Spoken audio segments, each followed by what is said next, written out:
लहान चिमुरड्यांचा निष्पाप लहान लेकरांचा जीव गेला। तो जीव जाण्यास सर्वतः डॉक्टर प्रशांत मुळे आणि डॉक्टर शैला डांगे हे दोन डॉक्टर कारणीभूत आहेत। जर या लहान लेकरांना वेळेमध्ये ॲम्ब्युलन्स उपलब्ध करून दिली असती तर या लहान लेकरांचा जीव वाचला असता। आणि म्हणून लोणी ग्रामस्थांनी आंदोलन केलं। ग्रामस्थांनी तिथल्या सरकारी दवाखान्याला कुलूप लावलं होतं। ही कृती ग्रामस्थांची अतिशय योग्य आहे, कारण लोकशाहीमध्ये जर निरपराध लोकांचे जीव जात असतील तर लोक रस्त्यावर उतरतात, आंदोलन करतात। हा लोकशाहीमधला संविधानाने दिलेला सर्वोच्च अधिकार आहे, तो अधिकार कुणी हिरावून घेऊ शकत नाही। लोकांनी आंदोलन केलं म्हणून जे डॉक्टर दोषी आहेत त्या दोन दोषी डॉक्टरांवर कारवाई करण्याऐवजी त्यांच्याकडून पैसे घेऊन ठेंगे यांनी जाणीवपूर्वक आंदोलकांवरती खोटे गुन्हे दाखल केलेले आहेत। आम्ही कसल्याही अश्लील शब्दाचा वापर केलेला नाही, सरकारी कामात अडथळा आणलेला नाही, कुणाशीही आरवाच्या अथवा चुकीच्या भाषेमध्ये बोललेलो नाहीत। तिथं स्वतः तहसीलदार, BDO, DYSP, PI आणि दोन डांगे मॅडम आणि दुसऱ्या जिल्ह्याच्या उपजिल्हा आरोग्य अधिकारी मांडगे मॅडम हे सगळे उपस्थित होते। यांच्या समोर आमची चर्चा झाली, मात्र तरी देखील डॉक्टर शैला डांगे मॅडम यांनी आमच्यावरती खोटी फिर्याद दिली। आम्ही त्यांना अश्लील शिवीगाळ केल्याचं त्यांनी म्हणलेलं आहे। ही एक शिवीगाळ आम्ही केलेली नाही। आंदोलकात तडपण्याचा, आंदोलकांवर प्रेशर टाकण्याचा आणि ज्यांनी खरोखर गुन्हा केला आहे खरं तर डॉक्टर प्रशांत मुळे आणि डॉक्टर शैला डांगे यांच्यावरती सदोष मनुष्यवधाचा गुन्हा दाखल झाला पाहिजे, ही मागणी ग्रामस्थांची होती। तीच मागणी आमची आहे। आणि अहिल्यानगर दक्षिणचे खासदार डॉक्टर निलेश लंके यांनी सुद्धा काल श्रीगोंदा पोलीस स्टेशनचे PI यांना भेटून लेखी पत्र दिलेलं आहे।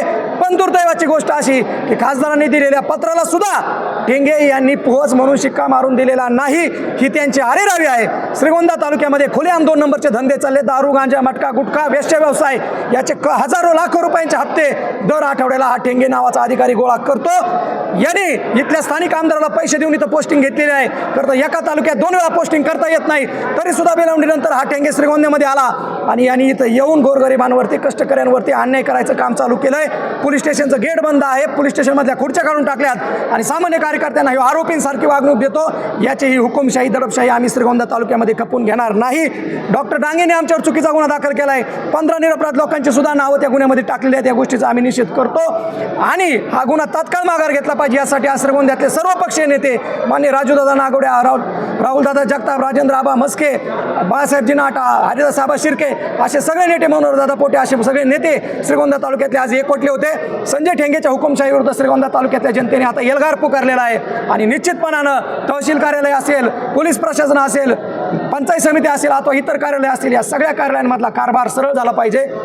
ज्या 2 निरपराध लेकरांचा जीव या 2 डॉक्टरांमुळे गेलेला आहे त्यांच्यावर सदोष मनुष्यवधाचा गुन्हा दाखल झाला पाहिजे। आणि लोणी व्यंकरांमध्ये ज्या निरपराध कार्यकर्त्यांवरती खोटे नाटे गुन्हे दाखल केलेत प्रशासनाने, या संजय ठेंगेच्या सांगण्यावरून ते गुन्हे माघार घेतले पाहिजेत, अशी आमची मागणी आहे। इन्कलाब जिंदाबाद, इन्कलाब जिंदाबाद, भारत माता की जय, भारत माता की। तहसीलदारांनी सांगितलं आम्ही या संदर्भामध्ये वरिष्ठ कार्यालयाला आजच्या आंदोलनाचा सगळा अहवाल देऊ। आम्ही लेखी निवेदन कालही दिलं होतं, आजही त्यांना दिलेलं आहे। आमच्या ज्या मागण्या आहेत त्या आम्ही लेखी स्वरूपात दिलेल्या आहेत। BDO आणि फराटे मॅडम आल्या होत्या, त्यांनी सांगितलं की मी माझ्या वरिष्ठ अधिकाऱ्यांना या 2 डॉक्टरच्या चुकांच्या संदर्भामध्ये पुढील कारवाई करण्यासाठी अहवाल पाठवते। जर 5 तारखेपर्यंत या दोन्ही डॉक्टरांवर कारवाई झाली नाही तर मग मात्र श्रीगोंदा तालुक्यातलं तहसील कार्यालय असेल, पोलीस स्टेशन असेल अथवा पंचायत समिती असेल, हे 3ही कार्यालयांवरती प्रचंड मोठ्या प्रमाणावरती लोक येतील आणि लोकशाही मार्गाने आंदोलन करतील। आणि जोपर्यंत डॉक्टरांवर कारवाई होत नाही तोपर्यंत यातला एकही कार्यालय उघडू देणार नाही, असा निर्णय आज श्रीगोंदा तालुक्यातील सर्व पक्षीय नेत्यांनी घेतलेला आहे।